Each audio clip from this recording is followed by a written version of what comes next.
Academy. Good evening everyone. Welcome to Harish Academy. Today we will discuss February 6, 2026 current affairs in detail. ఇవాళ మన first topic BRICS Centre for Industrial Competence. BRICS Centre for Industrial కాంపిటెన్సీస్లో భారతదేశం చేరిక. BRICS Centre for Industrial కాంపిటెన్సీస్లో India join అయింది. ఇక్కడ పేరులోనే industrial competencies centre అని ఉంది. అంటే దాని అర్థం ఏంటి? ఇండస్ట్రియల్ సెక్టార్ని డెవలప్ చేయడం కోసము మ్యానుఫ్యాక్చరింగ్ సెక్టారు, ఎంఎస్ఎంఈలు, micro small medium enterprises sector రంగాన్ని డెవలప్ చేయడం కోసం బ్రిక్స్ ఆర్గనైజేషన్, బ్రిక్స్ సంస్థ లాంచ్ చేసిన ఒక సెంటర్ ఇది. ఈ సెంటర్లో ఇండియా జాయిన్ అయింది. సో ఈ కాంటెక్స్లో మనం తెలుసుకోవాల్సింది ఫస్ట్, ఈ బ్రిక్స్ సెంటర్ ఏం చెప్తుంది, దీని ముఖ్య ఉద్దేశం ఏంటి? ఇండస్ట్రియల్ సెక్టార్ని, ఎంఎస్ఎంఈ సెక్టార్ని డెవలప్ చేయాలి. సో ఈ కాన్ఫరెన్స్, దీనికి సంబంధించిన మీటింగ్ న్యూఢిల్లీలో జరిగితే ఇండియా జాయిన్ అయింది. సో ఇక్కడ మనం తెలుసుకోవాల్సింది ఫస్ట్ ఎంఎస్ఎంఈల గురించి తెలుసుకోవాలా, ఆ తర్వాత బ్రిక్స్ గురించి కొద్దిగా తెలుసుకోవాలా. ఎందుకు ఎంఎస్ఎంఈలని డెవలప్ చేయడం కోసం, మ్యానుఫ్యాక్చరింగ్ సెక్టార్ని డెవలప్ చేయడం కోసం బ్రిక్స్ ఈ సెంటర్ని ఏర్పాటు చేసింది. ఫస్ట్ బ్రిక్స్ అంటే మనకి ఇది ఒక కూటమి. ఏ విధంగా అయితే సార్క్, బిమ్స్టెక్, ఏషియాన్ అలా ఉన్నాయో ఇదొక ఆర్గనైజేషన్, ఇంటర్ గవర్నమెంటల్ ఆర్గనైజేషన్ అన్న విషయం మనందరికీ తెలిసిందే.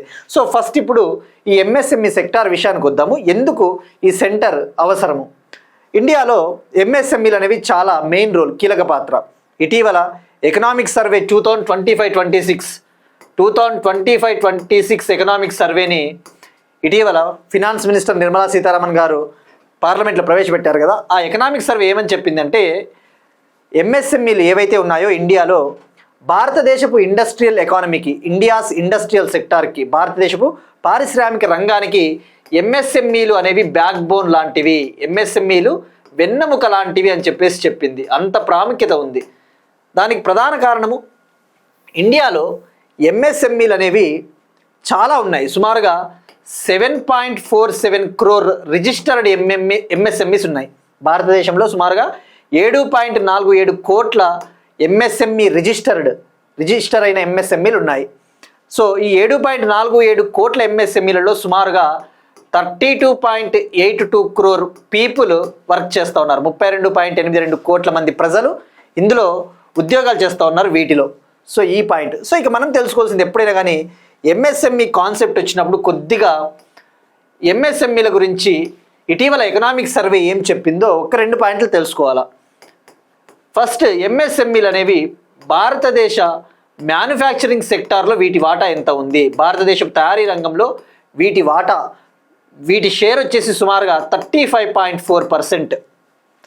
ఇక భారతదేశపు మొత్తం ఎగుమతులలో, ఇండియాస్ టోటల్ ఎక్స్పోర్ట్స్లో వీటి వాటా, భారతదేశం ఎగుమతి చేస్తూ ఉన్న మొత్తం ఎగుమతుల్లో వీటి వాటా సుమారుగా 48.5% ఉంది అప్రాక్సిమేట్లీ. ఇక ఇండియాస్ జీడిపిలో, భారతదేశపు స్థూల జాతీయ ఉత్పత్తి, గ్రాస్ డొమెస్టిక్ ప్రోడక్ట్లో వీటి వాటా అప్రాక్సిమేట్లీ 31.1% ఉంది. ఇదంతా కూడా మన ఎకనామిక్ సర్వే ఇచ్చిన డీటెయిల్స్ అండి. సో ఇంత ప్రాముఖ్యత ఉంది. సో ఇక్కడ గుర్తుపెట్టుకోవాల్సింది, ఎన్ని రిజిస్టర్డ్ ఎంఎస్ఎంఈస్ ఉన్నాయి as of now present? Approximately more than 7.47 crore. ఇందులో 32.82 crore ప్రజలు ఉద్యోగాలు చేస్తూ ఉన్నారన్న విషయం గుర్తుపెట్టుకోండి. ఇది ఎంఎస్ఎంఈలకు సంబంధించి. ఇక ఎంఎస్ఎంఈలని ప్రోత్సహించడం కోసం, డెవలప్ చేయడం కోసం యునైటెడ్ నేషన్స్, ఐక్యరాజ్య సమితి ఎవ్రీ ఇయర్ ఎంఎస్ఎంఈ డేని కూడా సెలబ్రేట్ చేస్తుంది ప్రపంచవ్యాప్తంగా, global across the globe MSME డేని. ఆ ఎంఎస్ఎంఈ డే వచ్చేసి June 27. ఎంఎస్ఎంఈ దినోత్సవం అంటే June 27. దీన్ని యునైటెడ్ నేషన్స్ నిర్వహిస్తుంది. ఇండియా కూడా దీన్ని సెలబ్రేట్ చేసుకునింది లాస్ట్ ఇయర్ అన్న విషయం గుర్తుపెట్టుకోండి. లాస్ట్ ఇయర్ మనం ఆల్రెడీ ఈ టాపిక్ని డిస్కస్ చేసుకున్నాం. సో ఇది అండి ఎంఎస్ఎంఈలకు సంబంధించి.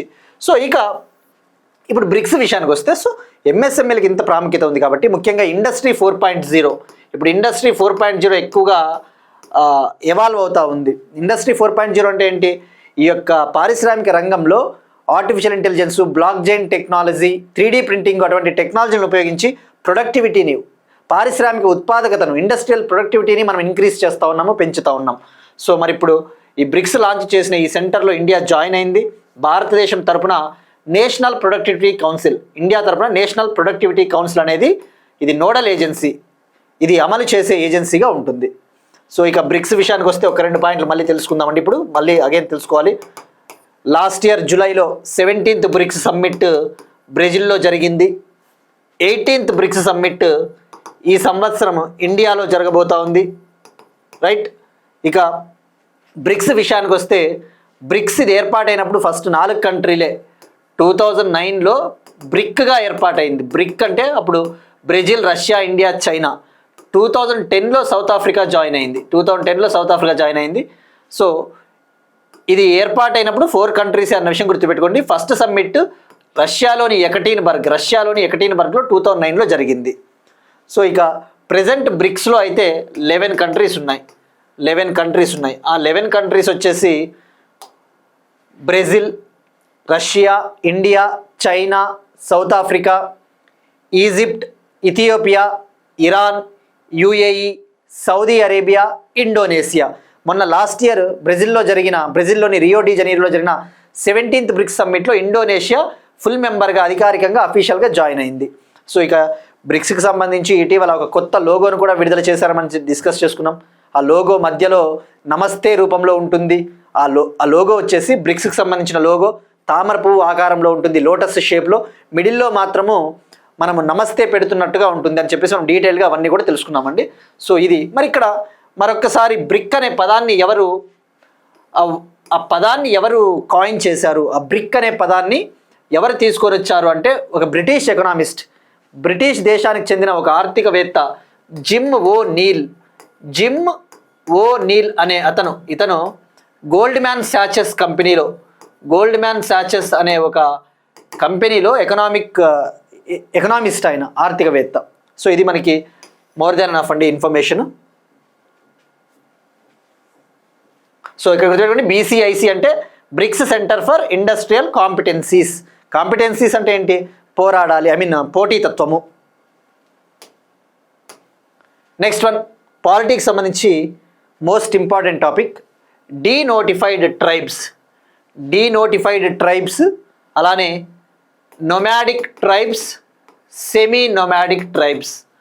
పాలిటీలో ముఖ్యమైన తెగలకు సంబంధించి, ట్రైబ్స్కి సంబంధించి denotified tribes, nomadic tribes, semi nomadic tribes. తెలుగులో చెప్పాలంటే నొమాడిక్ ట్రైబ్స్ అంటే సంచార జాతులు, సెమీ నొమాడిక్ ట్రైబ్స్ అంటే పాక్షిక సంచార జాతులు. మరి ఇప్పుడు వీళ్ళు న్యూస్లో ఉండడానికి మెయిన్ రీజన్ ఏంటి అంటే సెన్సస్ 2027 మార్చ్ కల్లా ఎండ్ కాబోతోంది కదా, కంప్లీట్ అవ్వబోతా ఉంది కదా. సో ఆ సెన్సస్లో మాకంటూ ఒక సెపరేట్ కాలం ఉంచాలి, మమ్మల్ని ప్రత్యేకంగా లెక్కించండి, అలానే మాకు రాజ్యాంగబద్ధ హోదా ఇవ్వండి, గుర్తింపు ఇవ్వండి, కాన్స్టిట్యూషనల్ రికగ్నిషన్, రాజ్యాంగపరమైన గుర్తింపునివ్వాలి అని చెప్పేసి డీనోటిఫైడ్ ట్రైబ్స్కి సంబంధించిన అథారిటీస్ అంటే వాళ్ళని రిప్రజెంట్ చేసే, వాళ్ళకి ప్రాతినిధ్యం వహించే కొన్ని సంఘాలు అడుగుతూ ఉన్నారు. సో ఇక్కడ గుర్తుపెట్టుకోవాల్సింది మనకి పాలిటీలో denotified tribes, nomadic tribes, semi nomadic tribes అంటే ఏంటి. ఇక ఫస్ట్ సెన్సస్ విషయానికి వస్తే సెన్సస్ April 1 నుంచి ఫస్ట్ ఫేజ్ స్టార్ట్ కాబోతోందని చెప్పేసి కూడా మనం తెలుసుకున్నాం. ఇటీవల గవర్నమెంట్ ఆఫ్ ఇండియా ఒక నోటిఫికేషన్ రిలీజ్ చేసింది. సెన్సస్ 2027ని 2 phases నిర్వహించబోతా ఉన్నారు, 2 దశల్లో. మొదటి దశ వచ్చేసి ఫస్ట్ ఫేజ్లో భాగంగా హౌస్ లిస్టింగ్ అంటే ఇండ్లను లెక్కించడము, హౌస్ హోల్డింగ్ ఎన్ని ఇండ్లు ఉన్నాయి అని చెప్పేసి ఫస్ట్ ఫేజ్లో జరుగుతుంది. ఆ ఫస్ట్ ఫేజ్ April 1, 2026 నుంచి సెప్టెంబర్ వరకు జరుగుతుంది. సెకండ్ ఫేజ్ వచ్చేసి 2027 ఫిబ్రవరిలో జరుగుతుంది, 2027 మార్చ్ కల్లా ఎండ్ అవుతుందన్న విషయం గుర్తుపెట్టుకోండి. సో ఇప్పుడు వీళ్ళు డీనోటిఫైడ్ ట్రైబ్స్ ఎవరైతే ఉన్నారో మరి ఉదాహరణలు తెలుసుకోవాలి. ఈ పాక్షిక సంచార జాతులు semi nomadic tribes, nomadic tribes అంటే ఎవరు వస్తారు? ఎగ్జాంపుల్స్ ఉదాహరణకు యానాది, కొన్ని కమ్యూనిటీస్ ఉంటాయి కదా, కొన్ని తెగలు. యానాది తెలుగు రాష్ట్రాలలో కొంతమంది ప్రజలు నివసిస్తూ ఉంటారు. ఉదాహరణకు ఎరుకల జాతి, అలానే బుడబుక్కల జాతి అని చెప్పేసి కొంతమంది ఉంటారు. సో వాళ్ళకి ఏంటంటే వాళ్ళు తరతరాలుగా హిస్టారికల్గా కూడా వాళ్ళు చాలా అన్యాయానికి గురవుతున్నారని చెప్పవచ్చు. ఎందుకంటే ప్రధాన కారణము వాళ్ళకి సరైన గుర్తింపు లేకపోవడం వల్ల వాళ్ళకి ప్రాపర్టీ ఓనర్షిప్స్ ఉండవు, అంటే ఆస్తి హక్కులు ఉండవు, ఓనర్షిప్ రైట్స్ ఉండవు, క్యాస్ట్ సర్టిఫికేట్స్ ఇవ్వరు, క్యాస్ట్ సర్టిఫికేట్స్ని వాళ్ళకి ఇవ్వరు. సో ఈ విధంగా వాళ్ళు ఇంజస్టిస్ ఫేస్ చేస్తూ ఉన్నారని చెప్పేసి వాళ్ళు ఇప్పుడు మాకు ఈ రాజ్యాంగబద్ధమైన హోదా ఇవ్వండి అని చెప్పేసి ఏ విధంగా అయితే SC ST OBC scheduled caste scheduled tribes other backward caste lists ఏవైతే ఉన్నాయో అలానే మమ్మల్ని కూడా క్లాసిఫై చేయండి, మమ్మల్ని కూడా వర్గీకరించండి అని చెప్పేసి అడుగుతూ ఉన్నారు. సో ఇక్కడ మనం 1 by 1 తెలుసుకోవాలి అసలు వీళ్ళ సమస్యలు ఏంటి.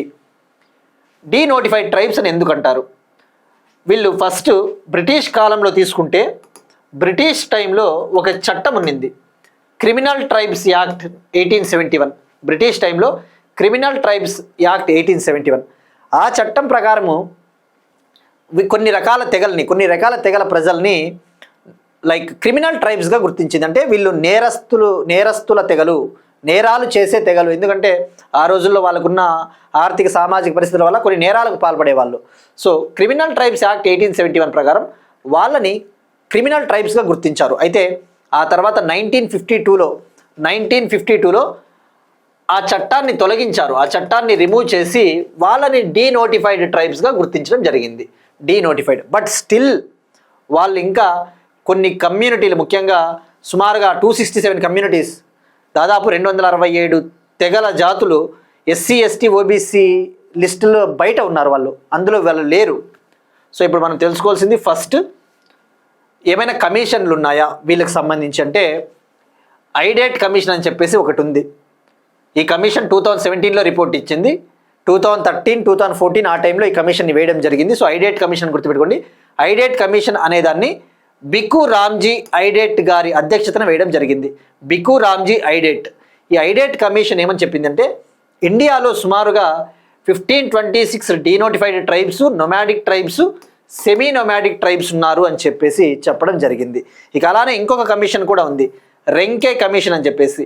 రెంకే కమిషన్ 2005 ఏమని చెప్తుందంటే 2005 నాటికే సుమారుగా ఇండియాలో 10 నుంచి 12 కోట్లు 10 to 12 crore ఈ denotified, nomadic, semi nomadic tribes ఉన్నారని చెప్పేసి చెప్పడం జరిగింది. సో ఈ 2 కమిషన్లు గుర్తుపెట్టుకోండి. సో ఇక నేషనల్ కమిషన్ అంచనా ప్రకారం అయితే సుమారుగా ఉత్తరప్రదేశ్లోనే 7 కోట్ల మంది డీనోటిఫైడ్ ట్రైబ్స్ వీళ్ళు ఉన్నారని చెప్పేసి చెప్తా ఉంది. సో మనకి ఈ కమిషన్లు చాలా ఇంపార్టెంట్ పాలిటీ పాయింట్ ఆఫ్ వ్యూలో. ఈ చట్టాలు చాలా ఇంపార్టెంట్. ఎగ్జాంపుల్స్ వీళ్ళకి సంబంధించి ఏమైనా లైక్ స్కీమ్స్ ఉన్నాయా అంటే 2022లో గవర్నమెంట్ ఆఫ్ ఇండియా ఒక స్కీమ్ని లాంచ్ చేసింది, సీడ్ స్కీమ్ అని. గవర్నమెంట్ ఆఫ్ ఇండియా కింద ఉండే ministry of justice and social empowerment ఈ యొక్క సామాజిక న్యాయము మరియు సాధికారిత మంత్రిత్వ శాఖ, ministry of social justice and empowerment మంత్రిత్వ శాఖ సీడ్ అనే స్కీమ్ని లాంచ్ చేసింది. సీడ్ అంటే scheme for economic empowerment of denotified tribes, nomadic tribes, semi nomadic tribes. So ఇప్పుడు చెప్పే ప్రతిదీ కూడా మనకి పాలిటీలో హెల్ప్ అవుతుందండి. రేపు పొద్దున ఇంకొకసారి మనం ఏ పేపర్ చదివినా ఈ డీనోటిఫైడ్ ట్రైబ్స్ గురించి వార్తల్లో ఉంది అంటే మనం ఈ నోట్స్ ఒకసారి చూసుకుంటే సరిపోతుంది. సో పాలిటీ లాంటివి వచ్చినప్పుడే కొద్దిగా బాగా తెలుసుకుంటే సరిపోతుంది. సో ఇది. సో వీళ్ళు ఇప్పుడు ఏమంటున్నారంటే మాకు ఈ రాజ్యాంగబద్ధమైన హోదా ఇవ్వండి, ఏ విధంగా అయితే ఎస్సీ ఎస్టీ ఓబీసీలకి సబ్ క్లాసిఫై చేసుకోమని చెప్పేసి ఆగస్ట్ 2024లో లాస్ట్ ఇయర్ సుప్రీంకోర్టు రాష్ట్రాలకు ఏ విధంగా అయితే అధికారం ఇచ్చిందో మమ్మల్ని కూడా సబ్ క్లాసిఫై చేయండి, ఉపవర్గీకరించండి అని చెప్పేసి చెప్తా ఉన్నారు. ఇక సెన్సస్ 2027లో కూడా మాకంటూ ఒక సపరేట్ కాలం, మాకంటూ ఒక ప్రత్యేక గుర్తింపు ఇవ్వండి, ఒక సపరేట్గా లెక్కించండి అని చెప్పేసి అడుగుతా ఉన్నారు. సో ఇక సెన్సస్ విషయానికి వస్తే ఇటీవల భారత ప్రభుత్వము సెన్సస్ 2027కి సంబంధించి క్వశ్చనీర్ని విడుదల చేసింది. అంటే ఎన్ని ప్రశ్నలు ఉంటాయి అందులో? 33 క్వశ్చన్స్. గుర్తుపెట్టుకోండి, వీళ్ళు సర్వే చేపడతారు కదా, house hold survey, population survey, 33 రకాల ప్రశ్నలు ఉంటాయి అందులో. మరి సెన్సస్ని నిర్వహించేది ఎవరు? Office of the registrar general of India, ministry of home affairs, home మంత్రిత్వ శాఖ కింద ఉండే office of the registrar general of India and census commissioner. Like 2027 ఇప్పుడు జరగబోయే సెన్సస్ ఏదైతే ఉందో అది 16th సెన్సస్ అని చెప్పేసి కూడా మనం తెలుసుకున్నాం. ఇండియాలో ఓవరాల్గా అది 16వ సెన్సస్. భారతదేశానికి స్వాతంత్రం వచ్చిన తర్వాత జరుగుతూ ఉన్న 8th సెన్సస్, 8వ సెన్సస్. మరి ఈ యొక్క 16th సెన్సస్ 2027 ప్రాముఖ్యత, సిగ్నిఫికెన్స్ ఏముంది? ఇది భారతదేశపు మొట్టమొదటి digital census, India's first digital census. అలానే భారతదేశానికి ఇండిపెండెన్స్ వచ్చిన తర్వాత తొలిసారిగా కులాల వారీగా గణన చేపట్టబోతా ఉన్నారు. For the first time since 1931 the cast enumeration is going to happen as part of this census 2027 exercise. So ఇది అండి సెన్సస్కి సంబంధించిన ఇన్ఫర్మేషన్. ఆల్రెడీ మనం ప్రీవియస్ క్లాస్లో డీటెయిల్గా తెలుసుకున్నాం సెన్సస్కి సంబంధించి, బట్ అగైన్ ఒకసారి గుర్తు చేసుకున్నట్లు ఉంటుంది కాబట్టి. Denotified tribes. Next one again politics సంబంధించి ఒక important topic. Frontier Nagaland territorial authority. Frontier Nagaland territorial authority ఏర్పాటుకు త్రైపాక్షిక ఒప్పందంపై కేంద్రం సంతకం. నాగాలాండ్ అనేది ఒక నార్త్ ఈస్టర్న్ స్టేటు. మరి ఈ నాగాలాండ్లో కొన్ని డిస్ట్రిక్ట్స్ వెనుకబడి ఉన్నాయి. ముఖ్యంగా ఒక 6 జిల్లాలు చాలా వెనుకబడి ఉన్నాయని చెప్పేసి ఆ 6 డిస్ట్రిక్ట్స్ని డెవలప్ చేయాలి అని చెప్పేసి వాటి కోసం ఒక సపరేట్ అథారిటీ, ఒక ప్రత్యేక అధికార వ్యవస్థని ఏర్పాటు చేయాలి అని చెప్పేసి సెంట్రల్ గవర్నమెంట్ ఒక త్రైపాక్షిక ఒప్పందము, ట్రైపార్టైట్ అగ్రిమెంట్ని కుదుర్చుకునింది. ఈ అగ్రిమెంట్ ద్వారా ఫ్రాంటీర్ నాగాలాండ్ టెరిటోరియల్ అథారిటీని ఏర్పాటు చేయబోతూ ఉన్నారు. సో ఫస్ట్ ఇక్కడ నార్త్ ఈస్ట్ స్టేట్స్ విషయానికి వస్తే కొద్దిగా ఫ్యాక్ట్స్ జీకే పాయింట్ ఆఫ్ వ్యూలో ఒక రెండు మాటలు మాట్లాడుకోవాలా. నార్త్ ఈస్ట్ స్టేట్స్ ఓవరాల్గా 8 ఉంటాయి. ఇందులో 7 సిస్టర్ స్టేట్స్, ఒక బ్రదర్ స్టేట్. 7 సిస్టర్ రాష్ట్రాలు, ఒక బ్రదర్ స్టేట్. 8 ఏముంటాయి మనకి? Arunachal Pradesh. First 7 sister states తెలుసుకుందాం. 7 సిస్టర్ స్టేట్స్ అస్సాము, అరుణాచల్ ప్రదేశ్, నాగాలాండ్, మణిపూర్, మిజోరం, త్రిపుర, మేఘాలయ. ఇవి సిస్టర్ స్టేట్స్ 7. ఇక బ్రదర్ స్టేట్స్ వచ్చేసి ఒక సిక్కిం ఉంటుంది. సో ఇవి 8. సో అయితే ప్రైమ్ మినిస్టర్ నరేంద్ర మోడీ గారు లాస్ట్ ఇయర్ మనం టాపిక్ డిస్కస్ చేసుకున్నాం, మార్చ్ 2025లో న్యూఢిల్లీలో rising north east investors summit జరిగింది. న్యూఢిల్లీలో rising north east investors summit న్యూఢిల్లీలో జరిగింది. అప్పుడు మోడీ గారు ఈస్ట్ అనే పదానికి ఒక కొత్త నిర్వచనం ఇచ్చారు. ఈస్ట్ అనే పదానికి ఒక కొత్త డెఫినేషన్ ఇచ్చారు. ఆ డెఫినేషన్ కూడా చాలా ఇంపార్టెంట్ అండి ఎగ్జామ్ పాయింట్ ఆఫ్ వ్యూలో. ఈస్ట్ అంటే ఏమని అన్నారంటే ఆయన empower, act, strengthen, transform. Empower, act, strengthen, transform. అంటే ఎంపవర్ అంటే చైతన్యపరచాలి, యాక్ట్ అంటే కార్యాచరణ, స్ట్రెంగ్తెన్ అంటే బలోపేతం చేయాలి, ట్రాన్స్ఫార్మ్ అంటే మార్పు చెందించాలి, రూపాంతరం చెందించాలి. ఇట్లా. సో ఇది అండి కొద్దిగా ఇప్పుడు నార్త్ ఈస్ట్ గురించి ఒక ఐడియా వచ్చింది కాబట్టి. ఇక మరి ఈ ట్రైపార్టైట్ అగ్రిమెంట్ ఎవరి మధ్య కుదిరింది? త్రైపాక్షిక ఒప్పందం అంటే eastern Nagaland people's organisation, Nagaland government మరియు హోమ్ మినిస్ట్రీ మధ్య, యూనియన్ హోమ్ మినిస్ట్రీ మధ్య. ఇక ఈ agreement home minister Amit Shah గారు మరియు నాగాలాండ్ చీఫ్ మినిస్టర్ నీపియు రియో గారి సమక్షంలో జరిగింది. ఇక నాగాలాండ్కి ప్రస్తుతం గవర్నర్గా అజయ్ కుమార్ భల్లా గారు ఉన్నారు. అజయ్ కుమార్ భల్లా. మరి ఈ అగ్రిమెంట్ వల్ల ఏం లాభము అంటే ఫస్ట్ మీరు చూస్తే ఈ ఫ్రాంటియర్ నాగాలాండ్ టెరిటోరియల్ అథారిటీలో 6 డిస్ట్రిక్ట్స్ ఉంటాయండి. మనకు 6 డిస్ట్రిక్ట్లు అవసరం లేదు. 6 అని గుర్తుపెట్టుకోండి. 6 డిస్ట్రిక్ట్లు వచ్చేసి తుయెన్ సాంగ్, మాన్, కిపైర్, లాంగ్లెంగ్, నోక్లక్, షమటోర్ అనే 6 జిల్లాలు అవసరం లేదండి. సో ఇవి బాగా వెనుకబడి ఉన్నాయి. వీటిని అభివృద్ధి చేయడం కోసం ఏం చేయబోతోందంటే కేంద్ర ప్రభుత్వం ఈ ఫ్రాంటియర్ నాగాలాండ్ టెరిటోరియల్ అథారిటీకి 46 సబ్జెక్ట్స్, 46 అంశాలపైన అధికారం చేసే, 46 అంశాలపైన ఏవైనా నిర్ణయాలు తీసుకునే అధికారం ఈ నాగాలాండ్ టెరిటోరియల్ అథారిటీకి ఇవ్వబోతా ఉన్నారు. సో అదొకటి. ఇది అండి మెయిన్గా. ఇక ఈఎన్పిఓ అనేది ఇందాక చెప్పుకున్నట్టు ఈస్టర్న్ నాగాలాండ్ పీపుల్స్ ఆర్గనైజేషన్ అనేది నాగా ట్రైబ్స్కి ప్రాతినిధ్యం వహిస్తుంది.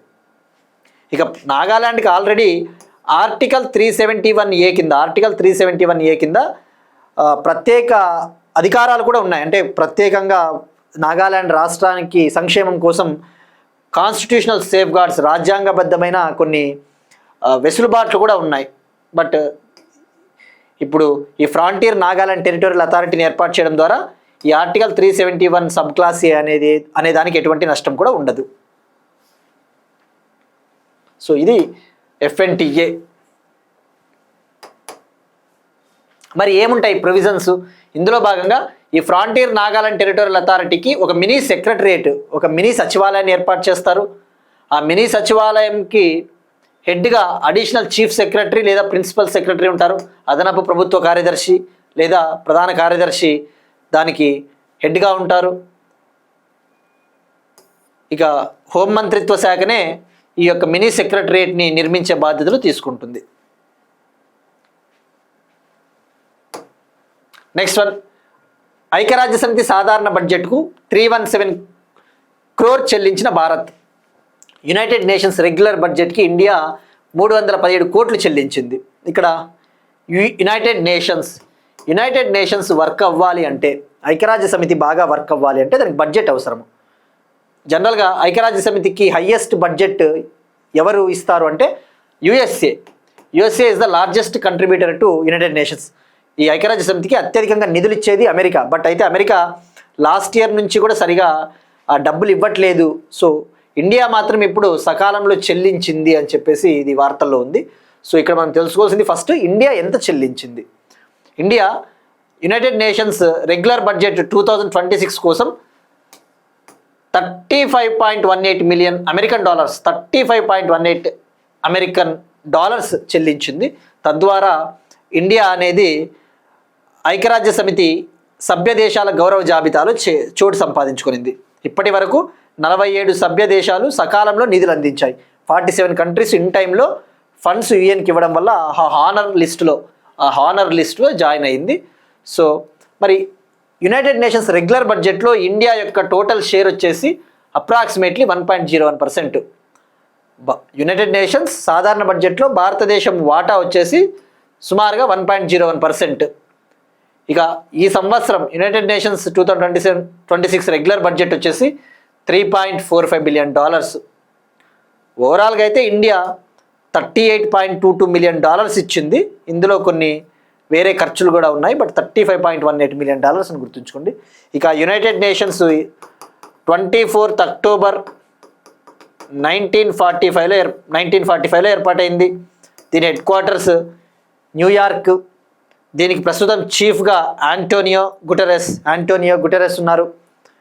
ఇక యునైటెడ్ నేషన్స్లో మెంబర్ కంట్రీస్ 193 ఉన్నాయి. 193. ఇక లాస్ట్ ఇయర్ యునైటెడ్ నేషన్స్ సమావేశాలు జరిగాయి. అవి 80వ యుఎన్ సమావేశాలు, 80th sessions, UN sessions.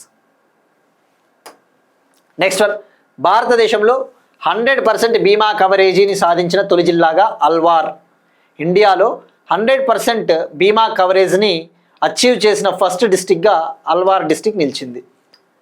Alwar district Rajasthan. ఏ స్టేట్ అంటే రాజస్థాన్. మరి ఇక్కడ లైఫ్ ఇన్సూరెన్స్ ప్రతి ఒక్కరికి ఆరోగ్య బీమా కావచ్చు, జీవిత బీమా, యాక్సిడెంటల్ ఇన్సూరెన్స్ బీమా, ఇవి చాలా important. So government of India ఒక టార్గెట్ కూడా పెట్టుకునింది. 2047 కల్లా ఇన్సూరెన్స్ ఫర్ ఆల్, 2047 కల్లా అందరికీ ఇన్సూరెన్స్ కవరేజ్ని సాధించాలని చెప్పేసి టార్గెట్ పెట్టుకునింది. ఏ విధంగా అయితే వికసిత్ భారత్ 2047 టార్గెట్ పెట్టుకున్నామో ఇన్సూరెన్స్ ఫర్ ఆల్ 2047. సో ఇప్పుడు ఆల్వార్ జిల్లాలో అందరికీ ఇన్సూరెన్స్ కవరేజ్ ఉంది. సో ఇక గవర్నమెంట్ ఆఫ్ ఇండియా అయితే ఇన్సూరెన్స్ కవరేజ్ని పెంపొందించడం కోసం, ఇంక్రీజ్ చేయడం కోసం సెక్యూర్ ఇండియా, ఇన్సూర్డ్ ఇండియా అనే ఒక విజన్ గ్రాస్ రూట్ లెవెల్లో, ఒక గ్రామ స్థాయిలో ఒక క్యాంపెయిన్ కూడా నిర్వహిస్తూ ఉంది. Secure India, insured India. ఇక ఇండియాలో ఇన్సూరెన్స్కి సంబంధించి మెయిన్గా డెవలప్మెంటల్ యాక్టివిటీస్ చేపట్టేది ఇర్డాయ్ సంస్థ, insurance regulatory development authority of India. ఇది మినిస్ట్రీ ఆఫ్ ఫినాన్స్ కింద ఉండే ఒక స్టాచ్యుటరీ బాడీ, ఆర్థిక మంత్రిత్వ శాఖ కింద ఉండే ఒక స్టాచ్యుటరీ బాడీ, చట్టబద్ధమైన సంస్థ.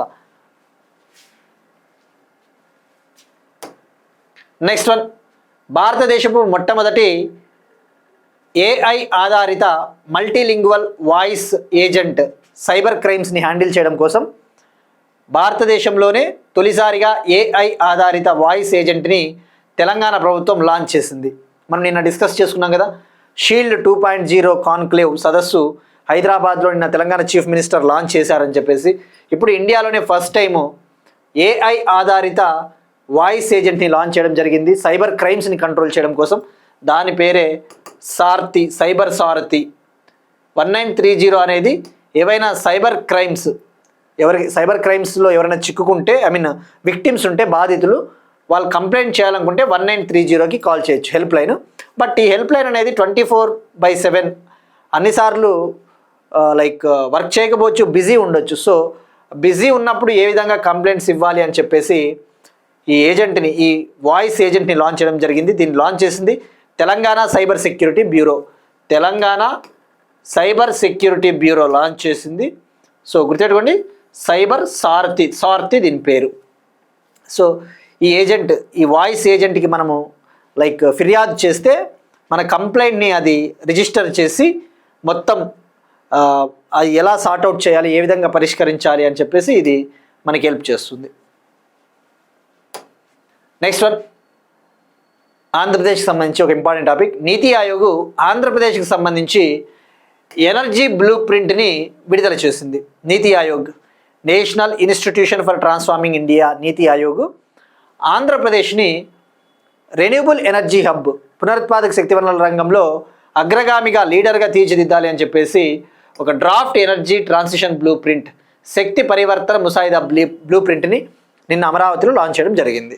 సో ఇక్కడ ఫస్ట్ తెలుసుకోవాల్సింది ఎనర్జీ ట్రాన్సిషన్ అంటే ఏంటి. ట్రాన్సిషన్ అంటే పరివర్తన అంటే ఏంటి. ఈ యొక్క కోలు, ఆయిల్, ఈ యొక్క ఫాజిల్ ఫ్యూయల్స్, ఈ ఫాజిల్ ఫ్యూయల్స్ అంటే ఏంటి, మనకి శిలాజ ఇంధనాలు. ఆ శిలాజ ఇంధనాలు అనేవి పర్యావరణానికి మంచిది కాదు. సో ఆ శిలాజ ఇంధనాల నుంచి పునరుత్పాదక శక్తి వనరులు, ఫాజిల్ ఫ్యూయల్స్ నుంచి రెన్యూబుల్ ఎనర్జీ సోర్సెస్కి షిఫ్ట్ అయితే, మనం దానికి మారితే దాన్నే ట్రాన్సిషన్ అంటారు, ఎనర్జీ ట్రాన్సిషన్, రైట్.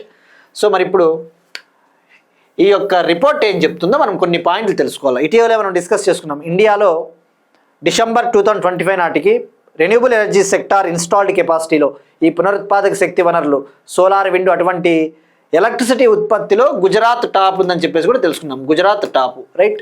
సో మరి ఇప్పుడు ఏం చెప్తుంది ఈ బ్లూ ప్రింట్. ఈ బ్లూ ప్రింట్ ఏమని చెప్తుందంటే, ఆంధ్రప్రదేశ్లోని ఎనర్జీ సెక్టార్లో 7.5 lakh crore ఇన్వెస్ట్మెంట్స్ అవసరము, 7.5 లక్షల కోట్ల పెట్టుబడులు అవసరము. ఇంకా ఏమని చెప్తుందంటే 2035 కల్లా ఆంధ్రప్రదేశ్ని మేజర్ రెన్యూబుల్ ఎనర్జీ ఎక్స్పోర్ట్ హబ్గా తీర్చిదిద్దాలి, ప్రధాన పునరుత్పాదక శక్తి వనరులను ఎగుమతి చేసే హబ్గా తీర్చిదిద్దాలి. మరి ప్లాన్ని నీతి ఆయోగ్ అసెట్ అనే ఒక ప్లాట్ఫామ్ కింద లాంచ్ చేయడం జరిగింది. అసెట్ అనే ఒక ప్లాట్ఫామ్ కింద, అసెట్ అంటే accelerating sustainable state energy transition, accelerating sustainable state energy transition అంటే దాని అర్థం ఏంటి. ఈ సస్టైనబుల్ ఎనర్జీ ఏదైతే ఉందో, ఈ రెన్యూబుల్ ఎనర్జీకి మనము వేగంగా మారాలి అన్నది అసెట్ ప్లాట్ఫామ్. ఇక ప్రజెంట్ ఏపీలో ఉత్పత్తి అవుతా ఉన్న టోటల్ ఎలక్ట్రిసిటీలో 47% రెన్యూబుల్ ఎనర్జీ సోర్సెస్ నుంచే వస్తూ ఉంది. సో ఇది మనకి నీతి ఆయోగ్ ఇచ్చిన బ్లూ ప్రింట్. ఇక నీతి ఆయోగ్కి చైర్మన్గా ప్రైమ్ మినిస్టర్ ఉంటారు. దీనికి ప్రస్తుతం సీఈఓగా బీవీఆర్ సుబ్రహ్మణ్యం గారు ఉన్నారు. బీవీఆర్ సుబ్రహ్మణ్యం గారు. ఇది January 1, 2015 ఏర్పాటైంది. January 1, 2015. అప్పట్లో ప్లానింగ్ కమిషన్ ఉండేది. ఆ ప్లానింగ్ కమిషన్ స్థానంలో ఇది వచ్చింది, ప్రణాళికా సంఘం స్థానంలో. ఒక థింక్ ట్యాంక్ అని చెప్పవచ్చు. ఇండియాని ఏ విధంగా డెవలప్ చేయాలో ఎప్పటికప్పుడు ఇట్లా రిపోర్ట్స్ తయారు చేస్తుంటుంది. నెక్స్ట్ వన్, స్పేస్ టెక్నాలజీ సంబంధించి ఒక ఇంపార్టెంట్ టాపిక్. స్పేస్ డెబ్రిస్కి సంబంధించిన ఒక టాపిక్. అంతరిక్ష శిథిలాల నుంచి ఉపగ్రహాలను రక్షించడానికి డిఫెన్స్ సైన్స్ అండ్ టెక్నాలజీ ఏజెన్సీతో దిగంతరా ఇండస్ట్రీస్ ఒప్పందం. స్పేస్ డెబ్రిస్, స్పేస్లో పేరుకుపోయే వ్యర్థాలు అంటే అంతరిక్ష శకలాలు ఉంటాయి కదా. ఉదాహరణకు ఏదైనా ఒక రాకెట్ లాంచ్ చేసినప్పుడు ఆ రాకెట్లో కొన్ని భాగాలు అక్కడే ఉండిపోతాయి. కొన్ని శాటిలైట్స్ని లాంచ్ చేసినప్పుడు ఫెయిల్ అయిన శాటిలైట్లు అక్కడే ఉండిపోతూ ఉంటాయి. ఉదాహరణకు కామెట్స్, యాస్టిరాయిడ్స్, గ్రహ శకలాలు, తోకచుక్కలు, కొన్ని శకలాలు ఉంటాయన్నమాట, వ్యర్థాలు, వేస్ట్. ఆ స్పేస్ వేస్ట్ నుంచి శాటిలైట్స్ని ప్రొటెక్ట్ చేయాలి, రక్షించడం కోసం సింగపూర్కు చెందిన డిఫెన్స్ సైన్స్ అండ్ టెక్నాలజీ ఏజెన్సీతో దిగంతర ఇండస్ట్రీస్ ఒప్పందం కుదుర్చుకునింది. ఇక్కడ మనం ఫస్ట్ తెలుసుకోవాల్సింది దిగంతర ఇండస్ట్రీస్, ఇది బెంగళూరుకు చెందినది, బెంగళూరు, కర్ణాటక. సో మరి ఇప్పుడు ఎందుకు ఈ అగ్రిమెంట్ అంటే, సింగపూర్ లాంచ్ చేసే శాటిలైట్స్ ఏవైతే ఉంటాయో ఆ శాటిలైట్స్కి ఈ వ్యర్థాలు, అంతరిక్ష శిథిలాలు కొల్లైడ్ కాకుండా ప్రొటెక్ట్ చేయాలంటే ఒక వార్నింగ్ సిస్టమ్, ఒక అలర్ట్ సిస్టమ్ని డెవలప్ చేయాలని చెప్పేసి బెంగళూరుకు చెందిన దిగంతర ఇండస్ట్రీస్ అగ్రిమెంట్ కుదుర్చుకునింది. ఇక ఇండియా అయితే ఆల్రెడీ ఈ స్పేస్ డెబ్రిస్ని ఎదుర్కోవడం కోసం ప్రాజెక్ట్ నేత్ర అని చెప్పేసి గతంలో లాంచ్ చేసింది ఇస్రో. ప్రాజెక్ట్ నేత్ర అంటే network for space object tracking analysis అంటే ఈ అంతరిక్షంలో ఉన్న వ్యర్థాలను ట్రాక్ చేయడం కోసం, గుర్తించడం కోసం. అలానే ISRO space situational awareness control సెంటర్ని కూడా 2020లో లాంచ్ చేసింది. అంటే ఈ యొక్క అంతరిక్ష వ్యర్థాలకు సంబంధించి అవగాహన, అలర్ట్ కోసం. Next one project vault. America project వాల్ట్ని లాంచ్ చేసింది. Project vault America. మరి ఏంటి ప్రాజెక్ట్ వాల్ట్? ఇది రేర్ ఎర్త్ మినరల్స్కి సంబంధించి, క్రిటికల్ మినరల్స్కి సంబంధించిన ఒక ప్రాజెక్ట్. మనం ఇప్పుడు చూస్తూ ఉన్నాం క్రిటికల్ మినరల్స్కి సంబంధించి. ముఖ్యంగా క్రిటికల్ మినరల్స్ అంటే కీలకమైన ఖనిజాలు. ఉదాహరణకు లిథియము, నికెలు, గ్రాఫైటు ఇలాంటి రేర్ ఎర్త్ ఎలిమెంట్స్, అరుదుగా భూమిలో దొరికే ఖనిజాలు. వీటి పట్ల ఎక్కువగా అమెరికాకు కొన్ని ఆందోళనలు ఉన్నాయి. కారణం ఏంటంటే ఈ క్రిటికల్ మినరల్స్ అయినా, రేర్ ఎర్త్ ఎలిమెంట్స్ అయినా అత్యధికంగా ప్రపంచంలో చైనా వద్ద ఉన్నాయి. Highest rare earth elements and highest critical minerals are present in China, right? మరి ఇటీవల ముఖ్యంగా చైనాకి అమెరికాకి మధ్య ఒక ట్రేడ్ వార్ టైప్ వచ్చినప్పుడు కూడా చైనా అమెరికాకి మేము ఇవి ఆపేస్తా ఉన్నాము, మేము ఎగుమతి చేయమని చెప్పేసి కూడా హెచ్చరించింది. సో భవిష్యత్తులో ఈ యొక్క కీలకమైన ఖనిజాలు పట్ల మనకి షార్టేజ్ రాకూడదు, లోటు రాకూడదు అని చెప్పేసి ఈ ప్రాజెక్ట్ వాల్ట్ని లాంచ్ చేసింది అమెరికా. ఇది ఒక పబ్లిక్ ప్రైవేట్ ప్రోగ్రామ్ అని చెప్పవచ్చు, ప్రభుత్వ ప్రైవేటు కార్యక్రమం. మరి ఏం చేయబోతా ఉన్నారు? ఇందులో భాగంగా ఈ క్రిటికల్ మినరల్స్ ఏవైతే ఉంటాయో ప్రైవేటు రంగ సహకారంతో అమెరికన్ గవర్నమెంట్ ఈ క్రిటికల్ మినరల్స్ని ముందుగానే పర్చేస్ చేస్తుంది, కొంటుంది, వాటిని స్టోర్ చేస్తుంది, నిల్వ చేస్తుంది, మేనేజ్ చేస్తుంది, అవసరమైనప్పుడు వాడుకుంటుంది. అంటే పర్చేస్ చేసి వాటిని భద్రంగా దాచుకొని భవిష్యత్తులో వాడుకుంటుంది. అంటే ఇట్స్ ఎ స్టాక్ పైల్ అని అర్థం. స్టాక్ పైల్ అంటే ఏంటి? మనం ఏ విధంగా పెట్రోల్, ఇప్పుడు భవిష్యత్తులో మనకి పెట్రోల్ అవసరం అనుకుంటే మనం ఏం చేస్తాం? విదేశాల నుంచి పెట్రోల్ ఇంపోర్ట్ చేసుకొని స్ట్రాటజిక్ పెట్రోలియం రిజర్వ్స్ని మెయింటైన్ చేస్తాం. అంటే ఏంటి? ఈ పెట్రోలియం నిల్వల్ని మనము మెయింటైన్ చేస్తాం. అట్లా ఇది ఒక స్టాక్ పైల్. అంటే జస్ట్ వీటిని భద్రపరచుకోవాలి, దాచుకొని అవసరం ఉన్నప్పుడు ఉపయోగించుకోవాలి.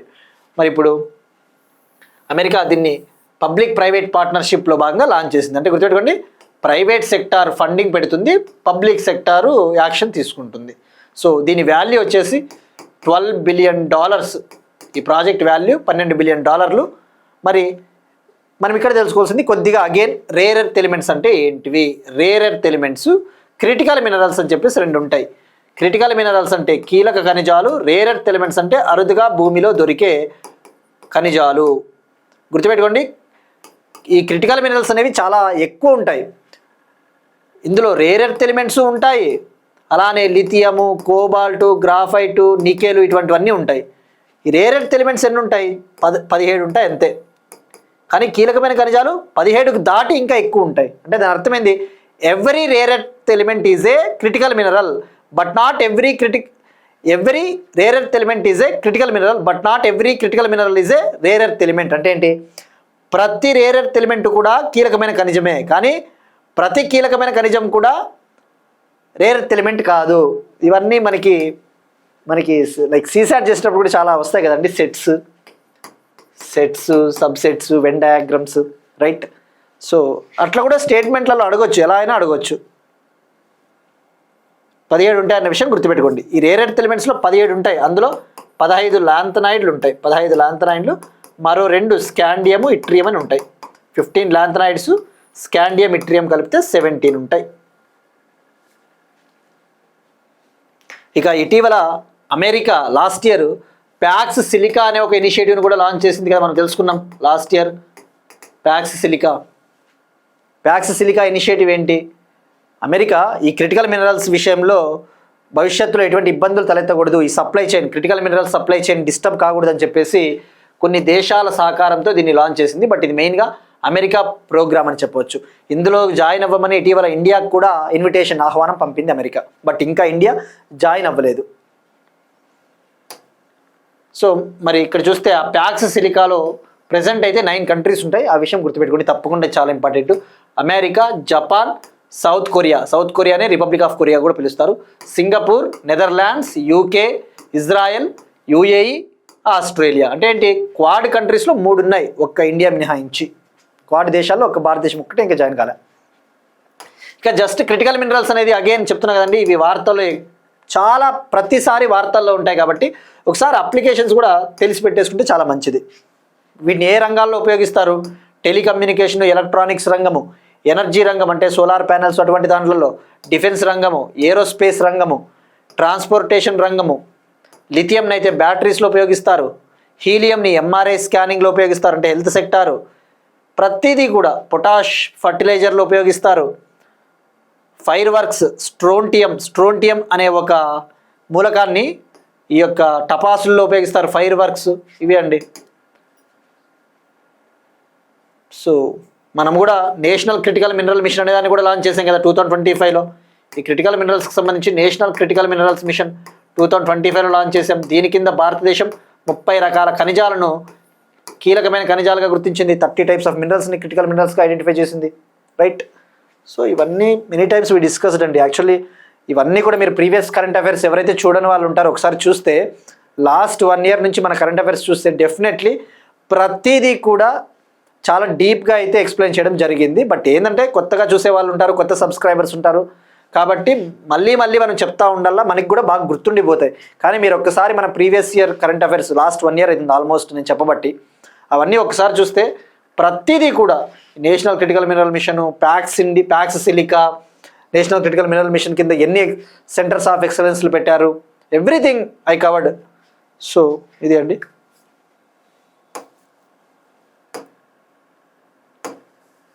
ఏనుగుల స్వారీని నిషేధించిన తొలి ఆసియా దేశంగా ఇండోనేషియా ఏనుగుల స్వారీని నిషేధించింది. ఏనుగుల స్వారీని నిషేధించిన తొలి ఆసియా దేశంగా Indonesia becomes first Asian country to ban elephant rides. ఏనుగుల స్వారీని ఎందుకు బ్యాన్ చేసిందంటే ఈ ఏనుగులకి హాని కలుగుతూ ఉంది, వీటిని టూరిస్టులు చాలా హార్ష్గా హ్యాండిల్ చేస్తూ ఉన్నారు, వీటికి గాయాలు ఆ టైప్ అవుతా ఉన్నాయని చెప్పేసి బ్యాన్ చేయడం జరిగింది. సో ఇక ఇండోనేషియా విషయానికి వస్తే, ఇండోనేషియాలో 2 రకాల ఎలిఫెంట్ జాతులు ఉన్నాయి. మెయిన్గా సుమత్రా బోర్నియో ఎలిఫెంట్. ఆ సుమత్రా ఎలిఫెంట్ అనేది క్రిటికల్లీ ఎండేంజర్డ్, అంటే లైక్ తీవ్రంగా అంతరించిపోయే ప్రమాదంలో ఉంది. బోర్నియో ఎలిఫెంట్ ఎండేంజర్డ్ దశలో ఉంది, అంటే అంతరించిపోయే ప్రమాదంలో ఉంది. ఇక ఇండోనేషియా క్యాపిటల్ జకార్తా కదా, జకార్తా జావా ఐలాండ్లో ఉంటుంది, జావా ద్వీపంలో. కానీ ఇండోనేషియా జకార్తా నుంచి నుసంతరాకి రాజధానిని తరలించాలని చెప్పేసి కూడా ప్లాన్ చేస్తూ ఉంది. నుసంతరా అనేది బోర్నియో ద్వీపంలో ఉంటుంది, బోర్నియో ఐలాండ్లో. ఈ జకార్తా ఏదైతే జావా ఐలాండ్లో ఉందో, ఈ జావా ఐలాండ్కి ఎక్కువగా వరదలు వచ్చే అవకాశం ఉంది, మునిగిపోయే ఛాన్స్ ఉందని చెప్పేసి నుసంతరాకి షిఫ్ట్ చేయాలి అని చెప్పేసి ప్లాన్ చేస్తూ ఉన్నారు. బట్ ఇది ఇంకా అండర్ కన్స్ట్రక్షన్లోనే ఉంది, నిర్మాణ దశలోనే ఉంది. ఇక ఇండోనేషియా గురించి ఇటీవల మనం తెలుసుకున్నాం.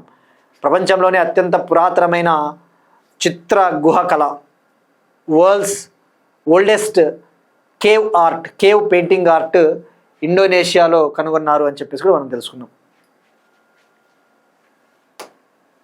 నెక్స్ట్ వన్, కృత్రిమ మేధస్సుపై ఐక్యరాజ్య సమితి కమిటీలో ఐఐటి మద్రాస్ ప్రొఫెసర్కు చోటు. United Nations committee on artificial intelligence. United nations ఈ కృత్రిమ మేధస్సు, ఆర్టిఫిషియల్ ఇంటెలిజెన్స్ని చాలా రెస్పాన్సిబుల్గా ఉపయోగించాలి, బాధ్యతాయుతంగా ఉపయోగించాలి, సైన్స్ అండ్ టెక్నాలజీ, శాస్త్ర విజ్ఞాన రంగాన్ని ఈ ఏఐ సహాయంతో ముందుకు తీసుకుపోవాలని చెప్పేసి ఒక కమిటీని ఏర్పాటు చేయబోతూ ఉంది. సో ఈ కమిటీలో 40 మెంబర్స్ ఉండబోతున్నారు. ఈ 40 మెంబర్స్ని United Nations secretary general Antonio Guterres గారే సిఫార్సు చేయబోతా ఉన్నారు, ఆయనే రికమెండ్ చేయబోతా ఉన్నారు. ఇందులో ఐఐటి మద్రాస్ ప్రొఫెసర్ ఉన్నారు, మన ఇండియాను, అందుకు మనం తెలుసుకోవాలి. IIT Madras professor Balaraman Ravindran. ఇక అలానే ఈ మంత్ ఫిబ్రవరి 19 నుంచి 20 వరకు ఢిల్లీలో artificial intelligence India AI impact summit జరగబోతోంది. ఆ సమ్మిట్కి United Nations secretary general Antonio Guterres ఆయన కూడా వస్తూ ఉన్నారని చెప్పేసి తెలిపారు.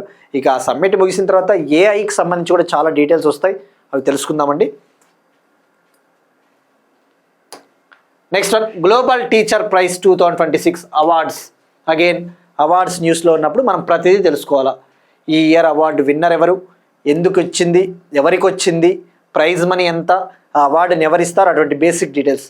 గ్లోబల్ టీచర్ ప్రైజ్ 2026 ఈ అవార్డుని యుఏఈ ప్రభుత్వానికి చెందిన ఒక సంస్థ ఇస్తుంది, యుఏఈ కంట్రీలో ఎవ్రీ ఇయర్, ప్రతి సంవత్సరం. ఈ సంవత్సరం ఇండియాకు చెందిన మహిళా టీచర్, ఇండియాకు చెందిన ఉమెన్ టీచర్ రూబుల్ నాగి అనే ఒక మహిళ గెలుచుకునింది. ఈ అవార్డు వచ్చేసి ఎక్కడ ఇచ్చారు అంటే యుఏఈ కంట్రీలోని దుబాయ్లో వరల్డ్ గవర్నమెంట్ సమ్మిట్ జరిగింది. అక్కడ ఈ అవార్డుని ఇవ్వడం జరిగింది. ఈ అవార్డుని ఇచ్చేది వర్కీ ఫౌండేషన్ అనే ఒక సంస్థ జెమ్స్ ఎడ్యుకేషన్ అనే ఒక కంపెనీని ఏర్పాటు చేసింది. జెమ్స్ ఎడ్యుకేషన్ అనే కంపెనీ, ఆ కంపెనీ ఈ అవార్డుని ప్రదానం చేస్తుంది. ఈ సంవత్సరం జరిగినది 10వ ఎడిషన్. 10వ ఎడిషన్లో ఈ అవార్డుని ఇవ్వడం జరిగింది. ఈ వరల్డ్ గవర్నమెంట్ సమ్మిట్ 10వ ఎడిషన్ దుబాయ్లో జరిగింది. అక్కడ ఈ అవార్డుని ఇవ్వడం జరిగింది. గుర్తుపెట్టుకోండి, వరల్డ్ గవర్నమెంట్ సమ్మిట్ 10వ ఎడిషన్. మరి ఈ అవార్డుని Dubai crown prince Sheikh Hamdan bin Mohammed bin Rashid Al Maktoum, Dubai crown prince అయిన Sheikh Hamdan bin Mohammed bin Rashid Al Maktoum ఈయన ఈ అవార్డుని ఇవ్వడం జరిగింది. సో ఈ అవార్డుని యునెస్కో సహకారంతో వర్కీ ఫౌండేషన్ ఇస్తుంది. సో ఇక్కడ తెలుసుకోవాల్సింది మరి జస్ట్ ఆమె పేరు రూబుల్ నాగి. ఎందుకు ఇవ్వడం జరిగింది అంటే ఆమె రూబుల్ నాగి ఫౌండేషన్ పేరిట రూబుల్ నాగి ఫౌండేషన్ అనే ఫౌండేషన్ ఏర్పాటు చేసి కొన్ని వందల ఎడ్యుకేషన్ సెంటర్స్, కొన్ని వందల విద్యా కేంద్రాలు ఏర్పాటు చేసి స్కూళ్ళకు వెళ్ళని స్టూడెంట్స్కి, స్కూళ్ళకు వెళ్ళలేని పిల్లలకి చదువు ఉచితంగా చెప్పింది. ముఖ్యంగా లివింగ్ వాల్స్ అంటే గోడలపైన చిత్రాలు వేసి, గోడలపైన బొమ్మలు, గోడలపైన ఎడ్యుకేషనల్ కంటెంట్, విద్యా సమాచారాన్ని వేసి పిల్లల్ని చైతన్యపరిచింది ఈమె. అందుకే ఈమెకి అవార్డు వచ్చింది. So living walls. So Indian teacher. మరి ఇక్కడ మనం గుర్తుపెట్టుకోవాల్సింది ప్రైజ్ మనీ ఎంత అంటే $1 మిలియన్, అంటే ఇండియన్ కరెన్సీలో చెప్పాలి అంటే సుమారుగా 9 కోట్లు, $1 మిలియన్ అమెరికన్ డాలర్స్ నగదు బహుమతి. సో మరి ఇక్కడ మనం ఫోకస్ చేయాల్సింది కొద్దిగా లాస్ట్ ఇయర్ ఎవరికి వచ్చిందో కూడా ఒకసారి తెలుసుకోవాలి. ఎందుకంటే 2025 ఫిబ్రవరిలో మనకి 1 ఇయర్ అయింది కాబట్టి కరెంట్ అఫైర్స్, లాస్ట్ ఇయర్ది కూడా ఒకసారి తెలుసుకోవాలి. ఫిబ్రవరి 2025లో గ్లోబల్ టీచర్ ప్రైజ్ 2025 వచ్చేసి సౌదీ అరేబియాకు చెందిన ఒక మేల్ టీచర్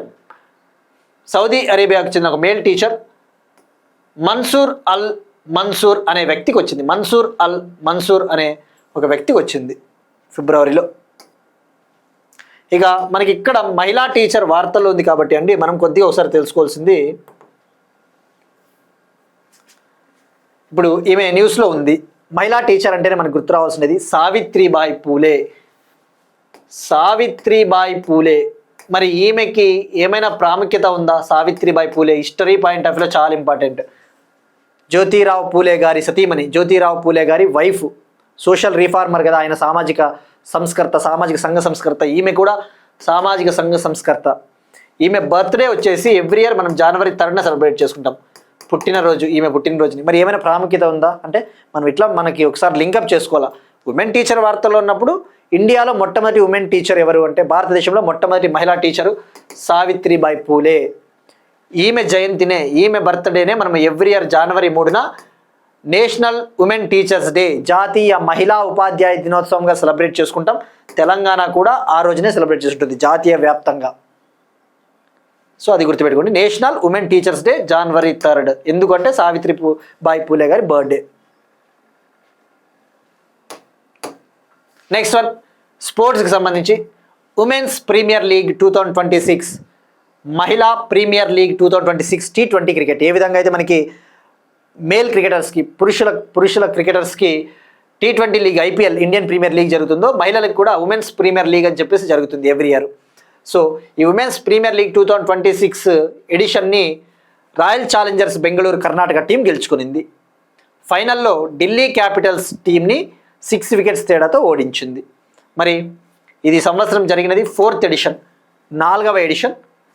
ఫస్ట్ ఎడిషన్ 2023లో జరిగింది. ఫస్ట్ ఎడిషన్ని ముంబై ఇండియన్స్ టీం గెలుచుకునింది. 2024లో RCB ఉమెన్స్ టీం గెలుచుకునింది. 2025లో again Mumbai Indians women's team గెలుచుకునింది. 2026లో RCB ఉమెన్స్ టీం. అంటే ఏంటి, ఈ 4 ఎడిషన్లలో 2 ముంబై 2 RCB కప్పులు కొట్టింది. ఇక ప్రైజ్ మనీ వచ్చేసి విన్నర్కి 6 crore ఇవ్వడం జరిగింది, రన్నర్కి 3 crore ఇవ్వడం జరిగింది. ఓవరాల్గా 5 టీమ్స్ పాల్గొన్నాయి, కేవలం 5 టీంలు మాత్రమే. ఇక ప్లేయర్ ఆఫ్ ద సిరీస్గా గుజరాత్ జైంట్స్ టీంకి చెందిన ప్లేయర్ ఆఫ్ ద సిరీస్, అంటే ఈ టోర్నమెంట్ మొత్తం అద్భుతంగా ఆడినందుకు గాను ప్లేయర్ ఆఫ్ ద సిరీస్గా గుజరాత్ జైంట్స్ టీంకి చెందిన సోఫీ డివైన్కి అవార్డు దక్కింది. ఇక ఆర్సీబీ ఉమెన్స్ టీంకి కెప్టెన్ వచ్చేసి స్మృతి మందన. ఈమెకి ఫైనల్లో man of the match award లభించింది, ఎందుకంటే ఫైనల్లో చాలా అద్భుతంగా ఆడిందని చెప్పేసి. ఇక ఈ ఉమెన్స్ ప్రీమియర్ లీగ్లో అత్యధిక రన్నులు చేసింది కూడా స్మృతి మందన, హైయెస్ట్ రన్స్ చేసింది కూడా స్మృతి మందన, హైయెస్ట్ వికెట్స్ అత్యధిక వికెట్లు తీసింది సోఫీ డివైన్. ఇక ఇవాళ క్వశ్చన్ అండి, మనము ఇవాళ క్వశ్చన్ ప్రీవియస్లో డిస్కస్ చేసుకున్న ఒక టాపిక్కే. ఇటీవల డొనాల్డ్ ట్రంప్ గాజాలో శాంతిని ఏర్పాటు చేయాలి, గాజాలో పీస్ని ఏర్పాటు చేయాలని చెప్పేసి బోర్డ్ ఆఫ్ పీస్ని అనౌన్స్ చేశారు. ఆ బోర్డ్ ఆఫ్ పీస్కి చైర్మన్గా డొనాల్డ్ ట్రంపే ఉంటారు, డొనాల్డ్ ట్రంప్. మరి ఇప్పుడు ఆ బోర్డ్ ఆఫ్ పీస్ని, ఆ డాక్యుమెంట్ని ఆయన రిలీజ్ చేశారు కదా, అప్పుడు ఎన్ని దేశాలు సంతకం చేశాయి అని చెప్పేసి ఆయన కొన్ని కంట్రీస్ సంతకాలు చేశాయి. మనం క్లాస్లో డిస్కస్ చేసుకున్నాం. ఆ కంట్రీలు ఎన్ని కంట్రీలు సంతకం చేశాయి? 39, 49, 59, 69. ఆన్సర్ ట్రై చేయండి. ఇక ఇక్కడ మీరు చూస్తే మ్యాప్ ఇక్కడ పెట్టడం జరిగిందండి, ఒక మ్యాప్. ఇక్కడ ఈ మ్యాప్లో మీరు చూస్తే రఫా క్రాసింగ్ అని ఒకటి ఉంది. రఫా సరిహద్దు, రఫా బార్డర్, రఫా ల్యాండ్ బార్డర్, రఫా భూ సరిహద్దు. మరి ఇది వార్తల్లో ఎందుకుందంటే ఇటీవల ఇజ్రాయెల్ ఈ రఫా సరిహద్దుని ఓపెన్ చేసింది. ఇది గాజాలో ఉంటుంది, గాజా ప్రాంతంలో. ఇది ఈజిప్ట్కి బార్డరు, దీన్ని ఓపెన్ చేసింది బార్డర్ని. ఎందుకంటే గాజా నుంచి ఈజిప్ట్కి ఎవరైనా వెళ్ళాలనుకుంటే పాలస్తీనియన్లు దాన్ని ఓపెన్ చేసింది. 2025 ఆ టైంలో దాన్ని క్యాప్చర్ చేసింది ఇజ్రాయెల్. ఇప్పుడు దాన్ని మళ్ళీ ఓపెన్ చేసింది. మెయిన్గా ఇజ్రాయెల్కి హమాస్కి కాల్పుల విరమణ ఒప్పందం కూడా జరిగింది కదా. ఈ ఇజ్రాయెల్కి హమాస్ తీవ్రవాదులకి మధ్య వార్ అనేది 2023లో స్టార్ట్ అయింది. అప్పుడు ఎందుకు బార్డర్ని మూసేసిందంటే ఈ ఈజిప్ట్ నుంచి ఈ రఫా బార్డర్ ద్వారా గాజాలో ఉన్న హమాస్ తీవ్రవాదులకి ఆయుధాలు, వెపన్స్ వస్తూ ఉన్నాయి ఇల్లీగల్గా అని చెప్పేసి ఆ బార్డర్ని అప్పుడు మూసేసినారు. సో ఇక్కడ ఈ జాగ్రఫీ పాయింట్ ఆఫ్లో గుర్తుపెట్టుకోండి, రఫా బార్డర్ క్రాసింగ్ ఎక్కడ ఉందంటే ఈజిప్ట్ బార్డర్కి ఉంటుంది, గాజాలో ఉంటుంది అది. ఇక నిన్నటి క్వశ్చన్కి ఆన్సర్ అండి. ఇటీవల నీతి ఆయోగ్ జింజర్ క్యాపిటల్ ఆఫ్ ఇండియాగా ఏ స్టేట్ని ప్రకటించింది అంటే అల్లం రాజధానిగా మిజోరం. ఇవి ఇవాళ కరెంట్ అఫైర్స్. మనం ఒకసారి క్విక్గా రికాప్ చూద్దాం.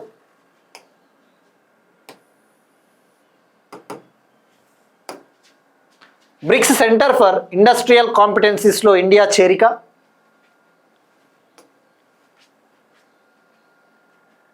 ఎంఎస్ఎంఈలకు సంబంధించి అండి, ఇది చాలా important information.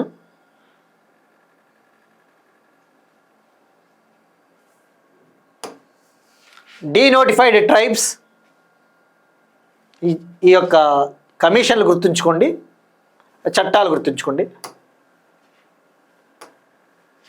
Frontier Nagaland territorial authority,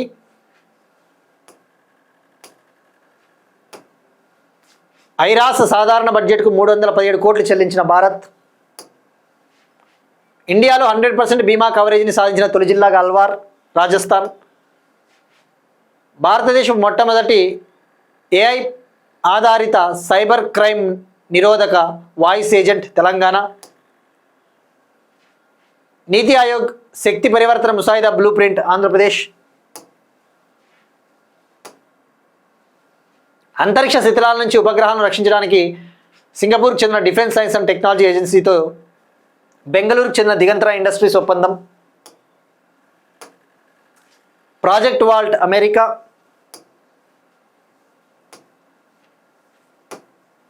ఏనుగుల స్వారీని నిషేధించిన తొలి ఆసియా దేశంగా ఇండోనేషియా. కృత్రిమ మేధస్సుపై United Nations committee IIT Madras ప్రొఫెసర్కు చోటు. Global teacher prize 2026 winner. Women's premier league 2026 T20 cricket winner RCB Bengaluru. ఇవాల్టి question. That's it. These are today's current affairs. Will meet you next time and thank you everyone.